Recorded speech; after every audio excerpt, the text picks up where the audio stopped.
মৰমৰ ছাত্ৰ-ছাত্ৰীসকল মোৰ ইউটিউব চেনেললৈ তোমালোকক আজি পুনৰবাৰ স্বাগতম। আজি তোমালোকৰ বাবে অষ্টম শ্ৰেণীৰ ইংৰাজীত লেসন নম্বৰ 2ৰ মাই নেটিভ ল্যান্ড নামৰ পাঠটোৰ সকলো পাঠভিত্তিক প্ৰশ্নৰ উত্তৰ তোমালোকৰ বাবে লৈ আহিছোঁ।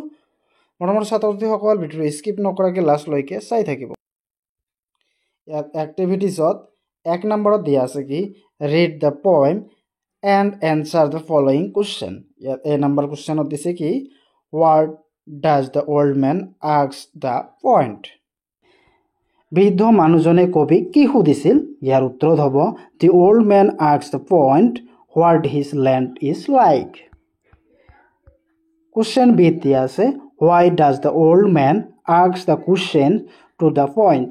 বৃদ্ধ মানুহজনে কিয় কবিক প্ৰশ্ন সুধিছিল? ইয়াৰ উত্তৰত হ'ব the old man asked the questions to the point because he is blind. Question C দিয়া আছে how does the past address the old man? What does the form of address mean?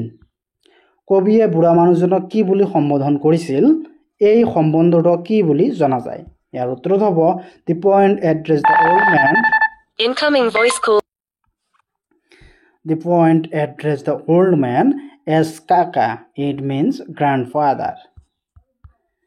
Question D দিয়া আছে why does the point ask the old man to breathe?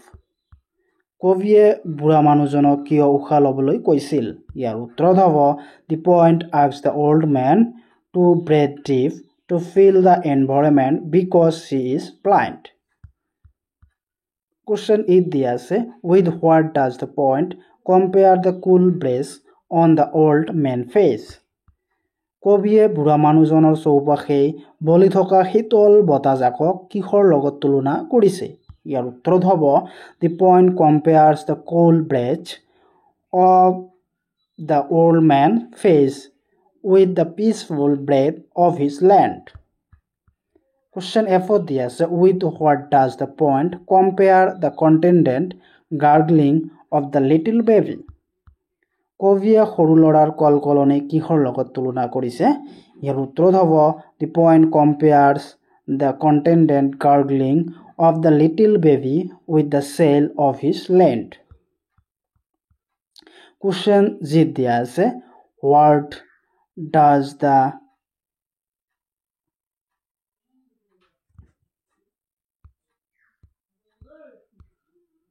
Question G দিয়া আছে what does the chorus of the cuckoo and the sparrow do? কুলি ঘৰচিৰিকা আদি চৰাইৰ সমবেত সংগীতে কি কৰে? ইয়াৰ উত্তৰত হ'ব the chorus of the cuckoos and the sparrows serve the native land. Question H দিয়া আছে what are the things that create the soul of the point beloved country? ইয়াৰ উত্তৰত হ'ব the distant rolls of the bihu dhol, the pepa and gogona and the heady aroma of the pitha and laru, the scent of the evening prayers in the namghar, masjid, church are the things that create the soul of the point's beloved country. Number দিয়া আছে my native lands makes the feel as safe and secure as a baby cried on the mother's back. মোৰ ঠাইখনেই মোৰ কোলাৰ দৰে নিৰাপত্তা দিয়ে। ইয়াৰ উত্তৰত হ'ব stanza 4. With দিয়া আছে the spirits of my native land can be understood in terms of its unity in the diversity, like different family members who have similarities and difference. ইয়াৰ উত্তৰত হ'ব stanza 6. চিট দিয়া আছে the lonely blind old man in the street asks me to describe your native land. ইয়াৰ উত্তৰত হ'ব stanza 1. D দিয়া আছে your native land is rich in its gift of nature and brought to the life by the birds and animals that peacefully roam its rich green forest. ইয়াৰ উত্তৰত হ'ব stanza 5.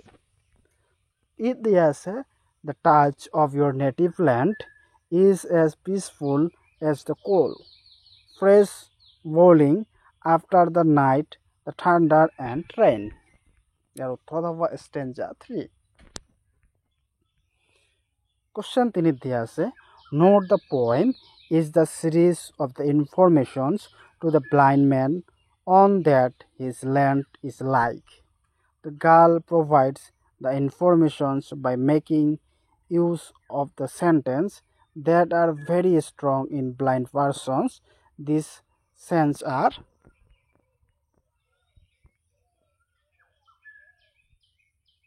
মন কৰিবা যে কবিতাটোত এজন অন্ধ মানুহক তেওঁৰ ঠাইখনৰ বৰ্ণনা দিয়া হৈছে।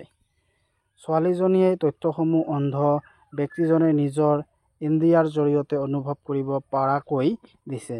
এই ইন্দ্ৰিয়সমূহ হ'ল এনসাৰ হ'ব এ টাচ মানে স্পৰ্শ, বি হিয়াৰিং মানে শুনা, সি স্মেল মানে গন্ধ। 4 নম্বৰ কোৱেশ্যনত দিয়া আছে here are some words from the poem. Match the words in column A with their meaning in the column B. কবিতাটোৰ পৰা কিছুমান শব্দ লোৱা হৈছে, এতিয়া কংশৰ লগত কংশ মিলোৱা। 1 নম্বৰ হৈছে ইয়াৰ উত্তৰ 1 নম্বৰটো হৈছে ঠাণ্ডাৰ মানে বিজুলী, এটো বিৰ লগত মিলিব the loud explosive sound that following lightning in the cloud. তাৰ পিছত 2 নম্বৰত এত হ'ব মৰ্ন মানে পুৱা আৰু বিদ হ'ব মৰ্নিং মানে ৰাতিপুৱা। 3 নম্বৰত দিয়া আছে কন্টেন্টেড মানে কাৰোবাৰ পক্ষত থিয় দিয়া আৰু বিদ হ'ব স্যাটিসফাইড মানে সন্তুষ্ট। 4 দিয়া আছে গাৰ্গলিং মানে কলকলনি, ইয়াৰ বিদ হ'ব the heavy sound made by babies. 5 নম্বৰত চৰস মানে সমবেত গীত, ইয়াত বিদ হ'ব singing or speaking at the same times. 6 দিয়া আছে এৰোমা মানে সুগন্ধ, ইয়াৰ বিদ হ'ব strong pleasant smell. 7 নম্বৰত দিয়া আছে sturdy মানে প্ৰবল, ইয়াত বিদ হ'ব strong and firm মানে সুস্থ আৰু সবল। Now make sentence of your own using the word. এতিয়া এই শব্দবোৰ ব্যৱহাৰ কৰি তুমি নিজাকৈ বাক্য সজা। 1 নম্বৰটো হৈছে thunder. It is thundering outside. 2 number morn. এটা যদি তোমালোকে বাক্য সজোৱা we should wake up early in the morn. 3 number দিয়া আছে contendent. ইয়াৰ বাক্য সজালে হ'ব I contended against falsehood. 4 number দিছে gargling. She is playing with her mothers by gargling. 5 number দিয়া আছে church crouch. The last night cross performance was so pleasant. 6 number দিয়া আছে aroma. A strong aroma come from your kitchen. 7 number দিয়া আছে sturdy.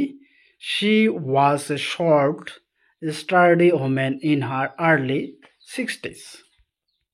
10 number দিয়া আছে let some learn grammar.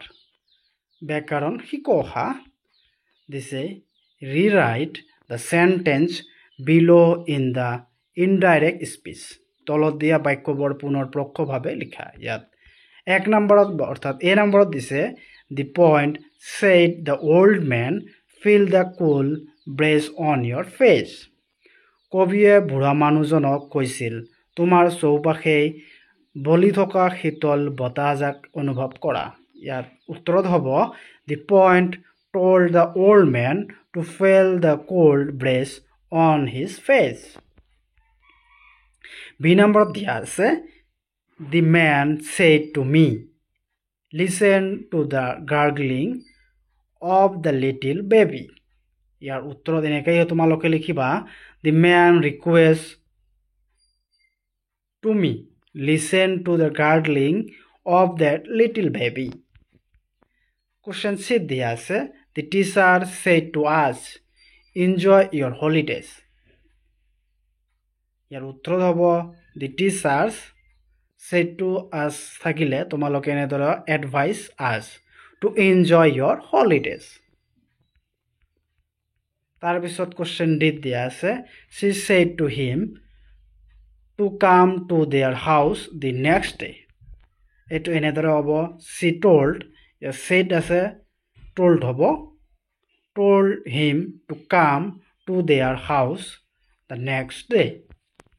তাৰ পিছত it দিয়া আছে my mother tells me always obey your teacher. ইয়াত এনেদৰে হ'ব my mother advice ইয়াত কি দিয়া আছে tells me ইয়াত হ'ব advise me to obey your teachers always.